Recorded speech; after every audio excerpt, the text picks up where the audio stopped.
د غین د غټولو اسانه طریقه. سلام ګران لیدونکو، هیله ده چې روغ جوړ او د صحت جامې مو په تن وي. زه یو ځل بیا ستاسو په خدمت کې د یو نوي ویډیو سره حاضر یم. هیله ده چې د پام وړ مو ګرځېږي. تر هر څه دمخه باید یادونه وکړم، که زموږ چینل مو نه وي سبسکرایب کړی نو زموږ چینل سبسکرایب کړئ او په خوا کې ورسره د وړي نشان ووهئ. څنګه کولی شو په نوې طریقه باندې خپل کوتک غټ کړو. که غواړئ چې په کوتک کې مو درازوالی غټوالی راشي نو د ویډیو تر پای راسره اوسئ ترڅو په دې مطلب ښه ځان پوه کړئ. یو ملګري پوښتنه کړې وه چې څنګه کولی شم خپل کوتک غټ کړم، او هغه دا هم ویلي و چې موږ هره ویډیو ستاسو کتلې خو هېڅ داسې تاثیر مثبت نه دی کړی چې دا د اکثرو په سلو کې 50% د خلکو دغه علاج په دې دوی بدلوي چې باید په یو نسخې سره دوی خپل کوتک یا هم جنسي پاور او قوت زیات کړي. نو دا ناممکنه خبر ده. کله چې تاسو یو نسخه کوئ یا نسخه خورئ نو تاسو باید هغه نسخه 2 ځله استعمال کړئ یا 2 ځله هغه کار وکړئ. په یو ځل کار کولو سره ستاسو بدن کې مثبت تاثیر یا مثبت تغییر نه راځي.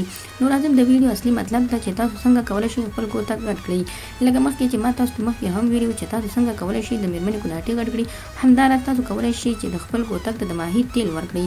د ماهي تیل په مساج ورکولو سره تاسو کولی شئ خپل کوتک غټ کړئ. هر هغه سړی چې په کوتک کې یې کموالی وي میرمنې ته ډېر کم وخت کې خوند نشي ورکولی. اکثره میرمنې غټ کوتک خوښوي چې کله په جذبات او شوق کې راشي نو دوی د غټ کوتک شوقیان شي او غټ کوتک غواړي. نو د دې لپاره چې ستاسو سره کوتک ډېر وړوکی وي نو تاسو څخه خوند هم نشي اخیستلی او بل تاسو ته خوند هم نشي درکولی. نو تاسو کولی شئ د ماهي تیل استعمال کړئ.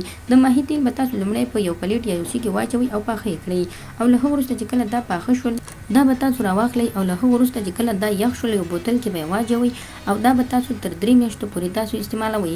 هر ټیم چې کله سهار کې راپاڅېدئ نو یو ځل حتما په دغو تیلو سره مساج ورکوئ، ځکه چې که چېرته تاسو لیدلي نو په سهار کې ستاسو کوتک ډېر داسې ولاړ وي لکه د ستنې په شانتې. نو په دغه ټیم کې نه تاسو زر خلاصېږئ هم نه، او بل ستاسو کوتک هم نیغ لکه د ستنې په شانتې ولاړ وي. نو خدای دې وکړي ملګرو چې زموږ د ویډیو څخه غلط مطلب وانخلئ. زموږ ویډیو لایک کړئ، شیر کړئ او زموږ چینل هم سبسکرایب کړئ. مننه.